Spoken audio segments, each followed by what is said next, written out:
Nous y sommes fortement hostiles parce que c'est une mesure qui est discriminatoire, qui rompt le principe d'égalité. Pour des personnes qui sont nées françaises, qui sont nées en France et qui ont la binationalité, il n'est pas légitime de distinguer, selon la nationalité, pour la sanction, qui doit être une sanction et qui est une sanction lourde, des actes de terrorisme. Je pense qu'il faudrait que la destitution de nationalité couvre que les Français parce qu'il y a la composition par droit du sang, c'est-à-dire que les parents sont français, donc l'enfant devient français, par droit du sol ou par nationalité. Qu'il y ait une équité totale, une égalité totale quant à la déchéance de nationalité, comme il y a une égalité pour tout le monde. Comme il y a une égalité totale dans la nationalité. Alors on va me dire, mais comment c'est impossible par les traités internationaux?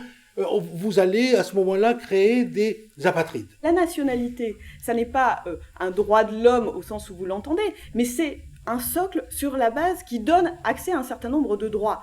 Et donc, où vivront ces personnes? Moi, je voudrais que vous avez des soucis pour les terroristes qui ont massacré des gens. Mais quel pays acceptera de recevoir une personne qui a été... Si aucun pays ne les accepte, nous non plus, nous ne les acceptons pas.